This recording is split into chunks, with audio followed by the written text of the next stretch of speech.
અમરેલી જિલ્લા તથા બગસરાની આસપાસના સમાચાર જોવા માટે અમારી ચેનલને સબસ્ક્રાઈબ કરો, જેથી તમને નવા નવા સમાચાર જાણવા મળે.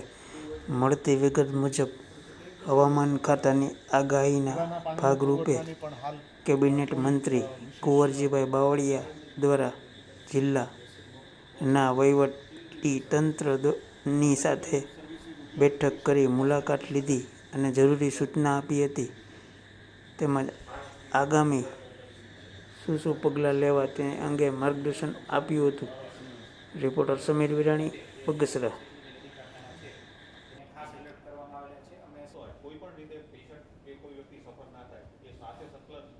અને એને રેડી ટુ યુઝ પણ કરાવી દીધી છે. જૂના લો લાઇન કોઝવે તૈયાર થયેલા છે ઢાળિયા, હા, એનું આમાં ચિત્ર દર્શાવેલું છે. ભારે વરસાદ થવાની વકી છે. કોઈ સાર્વજનિક પોઈન્ટ નક્કી કરીએ પણ હાઈ ગ્રાઉન્ડ ઉપર હોવા જોઈએ. લો લાઇન એરિયામાંથી જેને શિફ્ટ કરો બંને ફોર્મ જ છે, બહુ જ પડે રસ્તો ગમે ત્યારે બંધ થઈ જાય. વધારે વરસાદ પડે બી સ્ટ્રક્ચરો છે પણ બંને બાજુની કાચ પડી ગઈ. એનું આયુષ તૂટી ગયું, તૂટી જવા ટૂંકા ગાળામાં તૂટી જવાનું. ઘણી વખત લોકોને જેમ હોય એને કંઈ સ્ટેટ હસ્તક પંચાયત કરી દીધા છે. ગામના સરપંચશ્રીને પણ સૂચના આપી છે. અને જે નદીના નજીકની ફ્લડ ગેટ છે દરેક આપણે કોઝવે ઉપર આપણે દરેક રસ્તા ઉપર એક સેક્શન ઓફિસરને સતત વિઝિટ જિલ્લા લેવલ ખાતે આઈડેન્ટિફાઈ કરીને ઓન કોર્સ કેમ્પેન ખાડો પડવાનો એટલે પાણી ને રસ્તા પર ભરાય છે. As of now sir situation totally under control છે. અને જાફરાબાદમાં સર તમામ આચાર્યને પણ હેડક્વાર્ટર આચાર્ય આપી છે. તાલુકા કક્ષાના તમામ અધિકારીઓને હાજર છે સર, અને અન્ય પીજીવીસીએલ અને તમામ અધિકારીઓ જે છે નગરપાલિકા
શું સાહેબ, હવામાન ખાતે આગાહીના ભાગરૂપે બગસરા તાલુકામાં કેવી વ્યવસ્થા છે, આગોતરું આયોજન શું છે?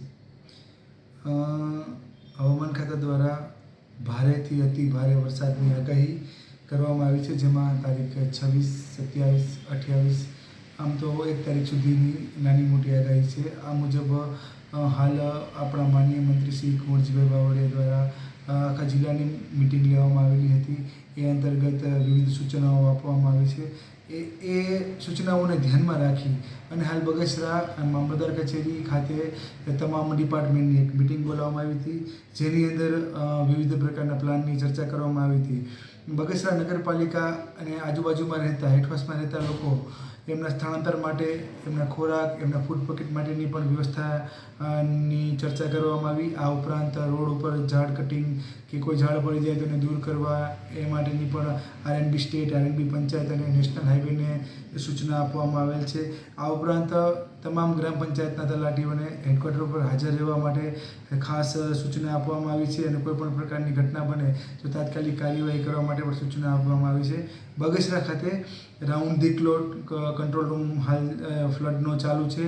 કોઈપણ પ્રકારની ઘટના બને તો એની તાત્કાલિક એક્શન લેવા માટે દરેક કર્મચારી અધિકારીશ્રીઓને ખાસ સૂચના આપી દેવામાં આવી છે. અને દરેક જાહેર જનતાને મારી નમ્ર અપીલ છે કે નદીના હેઠવાસના ભાગોમાં અવર જવર ન કરવા ખાસ સૂચના છે. આ ઉપરાંત વારંવાર જે ટીવી, સોશિયલ મીડિયા તરફથી જે માહિતી આપવામાં આવે છે હવામાન ખાતા તરફથી, એ માહિતીને આપણે અનુસરી અને આપણે સલામત રહીએ.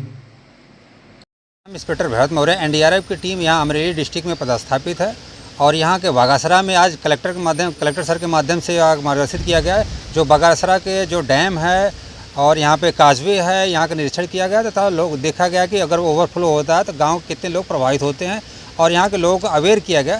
जिसमें एनडीआरएफ की बात करें तो एनडीआरएफ के पास boat, OVM, life buoy, life jacket है, जिससे उनको कैसे उनको इस्तेमाल करना है इसके बारे में लोगों को अवेयर किया जा रहा है. और आईएमडी का प्रेडिक्शन है कि अभी हैवी बारिश होने की संभावना को देखते हुए लोगों को एनडीआरएफ की टीम के द्वारा और जो प्रशासन एडमिनिस्ट्रेशन के द्वारा लोगों को अवेयर किया जा रहा है कि काजवे और डैम के पास अनावश्यक नहीं जाएं.